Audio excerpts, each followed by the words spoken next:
দর্শক সবাইকে আমন্ত্রণ আজকের world on smart fridge presents entertainment 24-এ দেশ বিদেশের বিনোদনের নানা খবর সাথে নিয়ে আছি আমি শাহরিন জেবিদ। দর্শক এবারে যাব শুটিং স্পটে, যেখানে চলছে ধারাবাহিক নাটক গোলমালের দৃশ্য ধারণ। কায়সার আহমেদের পরিচালনায় এই নাটকটির গল্প এগিয়েছে ব্যক্তিগত ও নাগরিক জীবনের নানা ঘটনাকে উপজীব্য করে। আসুন।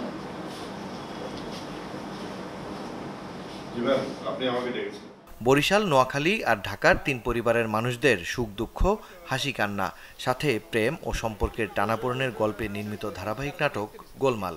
কাহিনী আর নির্মাণের ভিন্নতায় যে নাটকটি এরই মাঝে পেয়েছে দর্শকপ্রিয়তা। বর্তমানে উত্তরার কিছু লোকেশনে চলছে নাটকটির দৃশ্য ধারণ। আহমেদ শাহাবুদ্দিনের গল্প ও কায়সার আহমেদের পরিচালনায় গোলমাল নাটকে কাজ করছেন ছোট পর্দার এক ঝাঁক জনপ্রিয় মুখ। প্রত্যাশা এইটুকুই যে দর্শক যেন আগে যেরকম ভালোবেসেছে এখনও যেন তেমন ভালোবাসে, এবং আগামী যে পর্বগুলো আসছে সেগুলো আমরা চেষ্টা করছি যে এখন আপনি সেটে আসছেন, দেখছেন তো কেমন করে শুটিং করছি। আমরা হার্ডওয়ার্ক করি, এখন সেটা যদি দর্শক অ্যাপ্রিসিয়েট করে আমাদের আসলে ভালো লাগে। এক্সপিরিয়েন্সের কথা যদি বলি কাজ করে, সেটা হচ্ছে কায়সার ভাইয়ের সেটে কাজ করা এক্সপিরিয়েন্সটা সবসময় অনেক মধুর, অনেক মজার এবং অনেক কিছু শেখার থাকে। উনি টেকনিক্যালি এত স্কিলড, আসলে কাজটা কাজ মনে হয় না, ইট বিকামস ফান। টিমটা অনেক মজার, সো শুটিং করতে যেমন ভাল লাগে তেমন গল্পেও অনেক গোলমাল থাকে। গল্প এক এক সময় এক এক রকম টার্ন নেয়, সো স্ক্রিনে যখন দর্শক দেখে দর্শকরাও ওভাবেই মজা পায়, যেটা আমরা আসলে সেটে করি। যারা গোলমাল দেখেন যে নাটকটা খুবই ভালো। আর এটা কত ভালো আমি বুঝি যখন কোনো কারণে পাবলিক প্লেসে আমি যাই, তখন অডিয়েন্সের রিয়াকশন শুনে আমি বুঝি যে না, গোলমালটা মানুষ দেখতে পছন্দ করে। প্রথম এপিসোড থেকে এখনও পর্যন্ত আমি আছি আল্লাহর রহমতে, সামনের কথা জানি না। তো গোলমালে কাজ করতে খুব ভালো লাগে। আর হচ্ছে আমার ক্যারেক্টারটা খুবই মজার, যত রকম গোলমাল বাধাই তো আমি চাঁদনি ক্যারেক্টারটা খুবই পপুলার। সম্প্রতি 400 পর্বের মাইলফলক ছুঁয়েছে গোলমাল। দর্শকদের ভালোবাসা অব্যাহত থাকলে 1000 পর্বে যাবে নাটকটি, এমনটাই মত নির্মাতার। শিল্পী বলেন, কলাকুশলী বলেন, অনেক শ্রম দিয়ে কাজটা করছি, তো ইনশাল্লাহ দর্শকদের ভালোবাসায় গোলমাল এগিয়ে চলছে। তো ইনশাল্লাহ এটা 1000 পর্বে এগিয়ে যাবে, এটাই আমার প্রত্যাশা। এবং প্রত্যেকটা শিল্পী এবং অনেক মনোযোগ দিয়ে এই নাটকটা কাজ করছে, এবং গল্প ভালো লেগেছেই বলেই কিন্তু আবারও বলছি নাটকটা আগাচ্ছে। নির্মাতার মতে সামাজিক ও পারিবারিক গল্প সাথে সম্পর্কের টানাপোড়েনের কাহিনীতে নির্মিত গোলমাল এরই মাঝে দেশের গণ্ডি ছাড়িয়ে বিদেশেও বাংলা ভাষাভাষীদের কাছে পেয়েছে ব্যাপক জনপ্রিয়তা। মাকসুদুল হক ইমু, চ্যানেল 24, ঢাকা। বুধবার ওটিটি প্ল্যাটফর্ম বঙ্গতে মুক্তি পেয়েছে নতুন সিরিজ মেসমেট। এতে মনোবিজ্ঞানীর চরিত্রে অভিনয় করেছেন আফজাল হোসেন।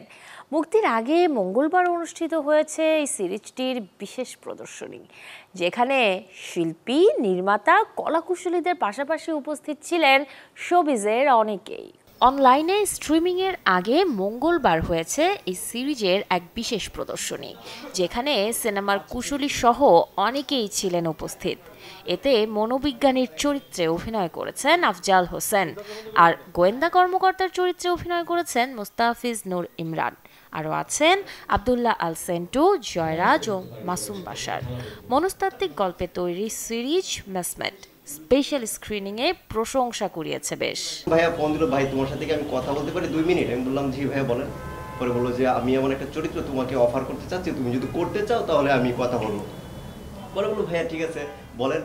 আমার সাথে যখন বললো যে চরিত্রটা খুবই কঠিন, কিন্তু কোনো সংলাপ থাকবে না, কোনো কিছু থাকবে না, আমি বলছি ভাই এটা আমি এই কথাটার জন্য আমি আরো আগে করব।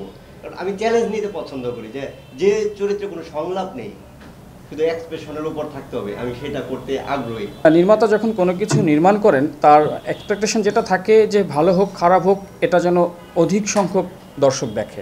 আমার আকাঙ্ক্ষা তাই থাকবে যেন অধিক সংখ্যক দর্শক এটা দেখে। প্রত্যেকটা শিল্পীর কিছু কথা থাকে, কিছু বক্তব্য থাকে, সেই বক্তব্যগুলি আসলে সে তার নির্মাণে তুলে ধরে। তো আমি আমার বক্তব্যগুলিই তুলে ধরেছি। তো এর মধ্যে বিশেষ কি আছে কি নেই সেটা দর্শক বিবেচনা করবে। দর্শক এবারে ছোট করে জানাবো দেশ বিদেশের বিনোদনের কিছু উল্লেখযোগ্য খবর। জানবো দিনভর কে কোন ইস্যুতে ছিলেন খবরের শিরোনামে। 2025 সালের অমর 21 বইমেলা রাজধানীর সোহরাওয়ার্দী উদ্যানে আয়োজন করতে পারবে না বাংলা একাডেমি। গৃহায়ন এবং গণপূর্ত মন্ত্রণালয় থেকে পাঠানো এক চিঠিতে বিষয়টি জানানো হয়েছে বাংলা একাডেমি কর্তৃপক্ষকে। তবে আজ দুপুরে সাংবাদিকদের সাথে আলাপচারিতায় সংস্কৃতি উপদেষ্টা মোস্তফা সরোয়ার ফারুকী জানান, সোহরাওয়ার্দী উদ্যানেই হবে এবারের বইমেলা। আমরা একটা পজিটিভ আউটকামের দিকে যাচ্ছি এবং বইমেলা আশা করা যায় যেখানে হতো সেখানেই হবে এবং সুন্দর আয়োজনে হবে এবং কোনো ধরনের ঝামেলা হবে না। ইতিমধ্যেই 3 মন্ত্রণালয় একসঙ্গে নিয়ে কাজ করছে এবং 3 মন্ত্রণালয়ের সভা হয়েছে, সামনে আরো হবে। চলতি মাস থেকে 2026 সাল পর্যন্ত 18টি ছবি প্রযোজনা করবে কলকাতার প্রযোজনা প্রতিষ্ঠান এসকে মুভিজ। জমকালো আয়োজনের মাধ্যমে ঘোষণাটি দিয়েছে প্রতিষ্ঠানটি। কলকাতার তাজ হোটেলে আয়োজিত অনুষ্ঠানে ছিলেন পশ্চিমবঙ্গের শিল্পী এবং পরিচালকরা। 15 নভেম্বর এসকে মুভিজের ব্যানারে মুক্তি পাচ্ছে শাকিব খান অভিনীত, অনন্য মামুন পরিচালিত ছবি দরদ। 4 দশক পর তৈরি হচ্ছে বলিউড মুভি মাসুমের সিকুয়েল। সম্প্রতি দিল্লিতে এক সংবাদ সম্মেলনে পরিচালক শেখর কাপুর সিকুয়েল নির্মাণের ঘোষণা দেন। সাথে জানান, প্রথম পর্বের মতো দ্বিতীয়টিতেও মুখ্য চরিত্রে অভিনয় করবেন নাসিরুদ্দিন শাহ এবং শাবানা আজমি। আগামী বছরের ফেব্রুয়ারিতে শুরু হবে মাসুম ছবির দ্বিতীয় সংস্করণের শুটিং। মারা গেছেন দক্ষিণ কোরিয়ার জনপ্রিয় অভিনেতা সং জায় রিম। মাত্র 39 বছর বয়সী এই অভিনেতার মরদেহ মঙ্গলবার উদ্ধার করে সিউল পুলিশ। তবে ঠিক কী কারণে তার মৃত্যু হয়েছে তা এখনো জানা যায়নি। তবে পরিবার বলছে, সং জায় রিমকে সিউলের সিয়ংডং জেলার একটি অ্যাপার্টমেন্টে মৃত অবস্থায় পাওয়া যায়। ইতোমধ্যে পুরো বিষয়টি নিয়ে পুলিশ তদন্ত চালাচ্ছে এবং ঘটনাস্থলে একটি 2 পৃষ্ঠা চিঠি পাওয়া গেছে। 14 নভেম্বর অভিনেতার শেষকৃত্য হবে। কেউ বলেন তিনি কলম জাদুকর, কারো মতে তিনি কালজয়ী লেখক। তাকে বলা হয় সাহিত্যের বরপুত্র। বলছি হুমায়ুন আহমেদের কথা। আজ তার ৭৬তম জন্মবার্ষিকী। কিংবদন্তির জন্মতিথিতে জানব তার কালজয়ী হয়ে ওঠার গল্পটা। একজন কথার জাদুকর, কি ছোট গল্প আর কি বা উপন্যাস। তার শব্দের গাঁথনিতে খুব সাধারণ ঘটনাও হয়ে উঠেছে অসাধারণ কাহিনী। তিনি আর কেউ নন, জনপ্রিয় কথা সাহিত্যিক হুমায়ুন আহমেদ। জন্মেছিলেন 1948 সালের 13 নভেম্বর। ক্যারিয়ারের শুরুটা ছিল ঢাকা বিশ্ববিদ্যালয়ের রসায়নের শিক্ষক হিসেবে। তবে ভেতরে থাকা চিন্তা শক্তি আর সৃজনশীলতার গুণে নিজেকে মেলে ধরেছেন একজন লেখক হিসেবে। উপহার দিয়েছেন মিসির আলী, হিমু, কৃষ্ণপক্ষ, দেবী কিংবা ময়ূরাক্ষীর মতো জনপ্রিয় সব বই। কোথাও কেউ নেই, এইসব দিনরাত্রি, বহুপ্রীহি, অর্ময়, নক্ষত্র রাত, আজ রবিবার কিংবা উড়ে যায় বকপক্ষী দিয়ে তিনি যেমন সমৃদ্ধ করেছেন বাংলা নাটক, তেমনি শ্রাবণ মেঘের দিনে, নন্দিত নরকে কিংবা তার সবশেষ পরিচালিত ছবি ঘেটুপুত্র কমলার মতো সিনেমায় রেখেছেন অসামান্য অবদান। উনি যখন যে কাজটা করতেন, যে নাটকটি করতেন, তখন ওইটাই ছিল সবচেয়ে ভালো, ওনার ভিতরে কাজ করতো। আমি একটা নাটকের কথা বললাম, আগের নাটক, আমার যে ওই নাটকটা অনেক ভালো ছিল, কোথাও কেউ নেই। সাহিত্যের বরপুত্র কলমের কালিতে সৃষ্টি করে গেছেন জনপ্রিয় গানও। মোর জিনারে আইজো তোরে বলতে পারি না, ভাবিস কি তুই মনে মনে, ভাবিস কি তুই মনে মনে, মনে করি না মোর জিনারে আইজো তোরে বলতে পারি না। আমি এরই কই যে আমার স্যার যে চলে গেল, আমাকে দিয়ে কত নাটক, কত শিক্ষামূলক নাটক করেছে, কত কিছু করেছে আমার দেয়া, যে বলবার বাহির। যদি বেঁচে থাকতেন তবে আজ জীবনের ৭৬তম জন্মদিন কেক কেটে উদযাপন করতেন পরিবার, বন্ধু, সহকর্মীর সাথে। উপরে ভালো থাকুক প্রিয় লেখক। জন্মবার্ষিকীতে রইল শ্রদ্ধা, ভালোবাসা। শাহরিন জেবিন, চ্যানেল 24। 3 ভিন্ন রকম লুক নিয়ে একই ছবিতে হাজির হবেন দক্ষিণী অভিনেতা রামচরণ। সেই ছবিতে আবার দ্বিতীয়বারের মতো জুটি বেঁধেছেন বলিউড ডিভা কিয়ারা আদভানি। দর্শক, বলছি গেম চেঞ্জার ছবির কথা। প্রচারের স্বার্থে ইউটিউবে সদ্যই প্রকাশ পেয়েছে। জানাবো হলিউডের নতুন ছবির খবর।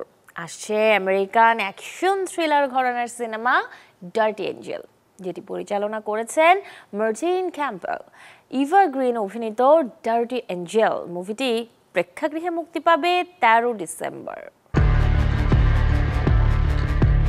হলিউডের পর্দায় আসছে নতুন গল্পের ছবি, আমেরিকান অ্যাকশন থ্রিলার ঘরানার যে সিনেমার নাম ডার্টি এঞ্জেল। আফগানিস্তানে মার্কিন সামরিক বাহিনীর অভিযানের কথা নিশ্চয়ই সবার মনে আছে। সেই যুদ্ধের গল্প আবারও উঠে এসেছে পরিচালক মার্টিন ক্যাম্পবেলের তৈরি সিনেমায়। সিনেমার চিত্রনাট্যে দেখা যাবে 2021 সালে মার্কিন সেনা প্রত্যাহারের পরের গল্প।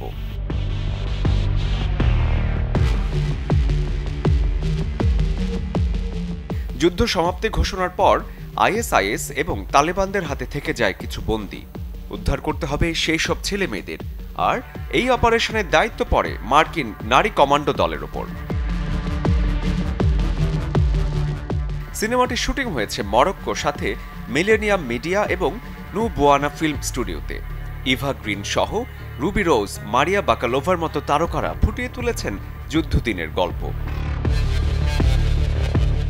ডার্টি এঞ্জেল সিনেমাটি প্রেক্ষাগৃহে মুক্তি পাবে আসছে 13 ডিসেম্বর। যারা যুদ্ধ কিংবা অ্যাকশন ফিল্ম পছন্দ করেন তাদের জন্য মাস্ট ওয়াচ একটি মুভি ডার্টি এঞ্জেল। শরীফুল হক, চ্যানেল 24। এই ছিল ওয়ালটন স্মার্ট ফ্রিজ প্রেজেন্টস আজকের এন্টারটেইনমেন্ট 24 এর আয়োজনে। বিনোদনের সব খবর জানতে ভিজিট করুন আমাদের ফেসবুক পেজ এবং ইউটিউব চ্যানেলে। কাল ঠিক একই সময়ে আবারও দেখা হবে। সেই পর্যন্ত সবাই ভালো থাকুন, সুস্থ থাকুন, চ্যানেল 24 এর সাথেই থাকুন।